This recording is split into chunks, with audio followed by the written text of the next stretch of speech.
Hi, welcome to my Shivani's Achamma. എല്ലാവരും എൻ്റെ video കാണുന്നുണ്ടെന്ന് ഞാൻ വിചാരിക്കുന്നു. എനിക്ക് ലൈക്കും ഷെയറും കമൻസ് എല്ലാം വരുന്നുണ്ട്. ഇന്ന് ഞാൻ ഒരു നോമ്പ് കാലമല്ലേ, നമുക്ക് ഇവിടെ ഇപ്പം എല്ലാ സ്ഥലങ്ങളിലും നോമ്പ് കാലമാണ്. അപ്പം ഈ നോമ്പ് കാലത്ത് എല്ലാവരും ഒരു കഞ്ഞി കുടിക്കും, അത് ജീരക കഞ്ഞി നട്ട്.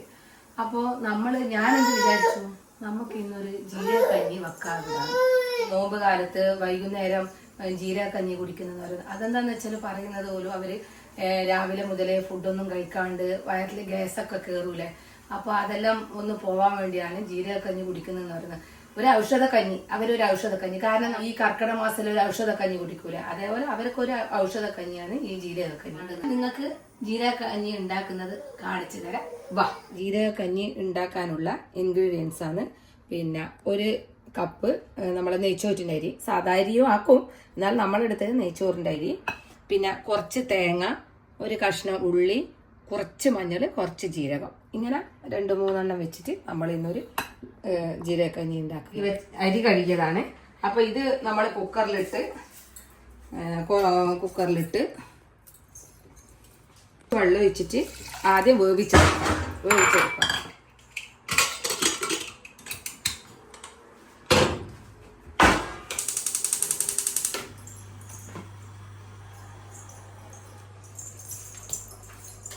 വെന്ത് വരുമ്പോഴത്തേക്ക് ഈ ഇത്രയും സാധനങ്ങൾ പറഞ്ഞില്ലേ, ആ സാധനങ്ങൾ നമ്മൾ ഒന്ന് അരച്ച് എടുക്കുക. നല്ലോണം അരയണം, എല്ലാം കൂടി ഒന്ന് നല്ല, അതായത് തേങ്ങ, ഉള്ളി, മഞ്ഞൾ, ജീരകം എല്ലാം കൂടി നമ്മളൊന്ന് നന്നായിട്ട് അരച്ചെടുക്കട്ടെ.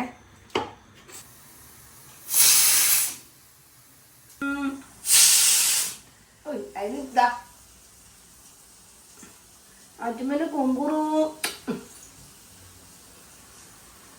ചിരിക്കി നമ്മള് അരിയിട്ടില്ലേ, അത് വെന്തോ നോക്കാം. അങ്ങനെ നമ്മളെ അരി വെന്തു. അരച്ചതില്ലേ, അരപ്പില്ലേ, അത് നമ്മൾ ഇതിലേക്ക് ഒഴിക്കുക. എന്നിട്ട് നമ്മള് നമുക്കിപ്പോ സാധാരണ എല്ലാവർക്കും എത്ര ഉപ്പ് വേണ്ടതെന്ന് വെച്ചാൽ കുറച്ച് ഉപ്പ് ഇടുക. അത് ചിലവർക്ക് നല്ലോണം വേണ്ടി വരും, ചിലവർക്ക് കുറച്ചേ വേണ്ടി വരും. അത് അതിനനുസരിച്ചിട്ട് ഉപ്പ് ഇടുക.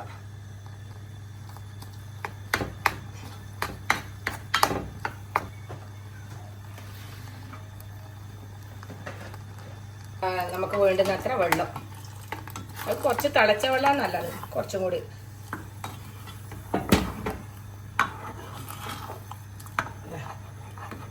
നമ്മൾ എല്ലാവർക്കും എത്ര വേണം വെള്ളം, അതെല്ലാം ഏകദേശം എല്ലാവർക്കും മനസ്സിലാവുമല്ലോ നമ്മൾ എങ്ങനെയാണ് കഞ്ഞി വെക്കുന്നത് അല്ലേ. കുറച്ച് വെള്ളം, നമ്മൾ ഉപ്പ് ഇട്ട് ഒന്ന് തിളച്ച് കഴിഞ്ഞിട്ട് നമ്മൾ ഇതിൻ്റെ ഒന്ന് ഉപ്പ് നോക്കുക എത്ര നമുക്ക്. അഥവാ കുറവാണെങ്കിൽ കുറച്ചും കൂടി ഇടുക, അല്ല കുറച്ച് മതി എന്നുള്ളവർക്ക് കുറച്ച് അങ്ങനെയും ചെയ്യാം.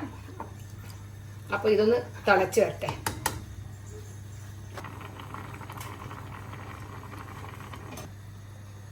തിളച്ച് തുടങ്ങി. ഇനി നമുക്ക് ഇതിൻ്റെ അകത്ത് ഒരു വറവുണ്ട്, വറുത്തിടാൻ. ഉള്ളിയും നമ്മൾ കായ്മുളകില്ലേ, അതും കൂടി നെയ്യിൽ വറുത്തിടാൻ ഉള്ള നോക്കാം. കുറച്ച് നെയ്യ്,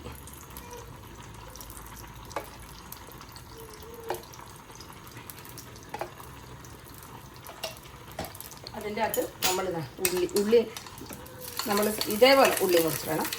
അത് അത് നീളത്തിലായാലും ചെറുങ്ങനായാലും അത് ഓരോരുത്തരെ ഇഷ്ടം പോലെ വറുത്തിടാം. ഞാൻ ഇങ്ങനെ ചെറുങ്ങന ആണ് ഞാൻ മുറിച്ചിട്ടത്.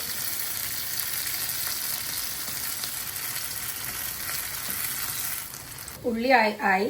ഇനി നമ്മൾ അതിൽ ഒരു കായ്മുളക് 2 നമ്മളൊന്ന് ഇതിലിടുക. അതൊരു ടേസ്റ്റിനാണ്. അധികം ഉള്ളി ആവണ്ട.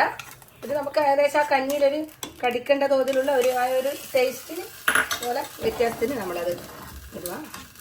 അങ്ങനെ കഞ്ഞി ഇതിന്റെ ടേസ്റ്റ് അറിയണ്ടേ, നമ്മൾ ഉണ്ടാക്കിയാൽ പോരല്ലോ.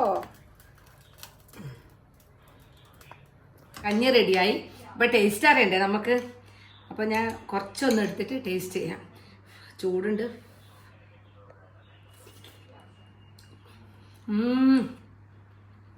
നല്ല ടേസ്റ്റ് ഉണ്ട്.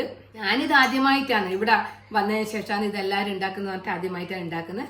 അപ്പം ഞാനൊന്ന് ഉണ്ടാക്കി നോക്കി, നല്ല ടേസ്റ്റ് ഉണ്ട്, വെറുതെ പറയുന്നില്ല. അപ്പം എല്ലാവരും ഉണ്ടാക്കി കഴിച്ചിട്ട് എനിക്ക് അഭിപ്രായങ്ങൾ അറിയിക്കുക. അപ്പോൾ ഞാൻ സാധാരണ പോലെ നിങ്ങളെല്ലാവരും എനിക്ക് ലൈക്കും കമൻറ്റും ഷെയറും എല്ലാം ചെയ്ത് സബ്സ്ക്രൈബ് ചെയ്ത് എല്ലാവരും എനിക്ക് അതിനുള്ള അഭിപ്രായങ്ങൾ അറിയിക്കുക. അടുത്ത വീഡിയോ ആയിട്ട് ഉടൻ വരുന്നതാണ്. ബൈ.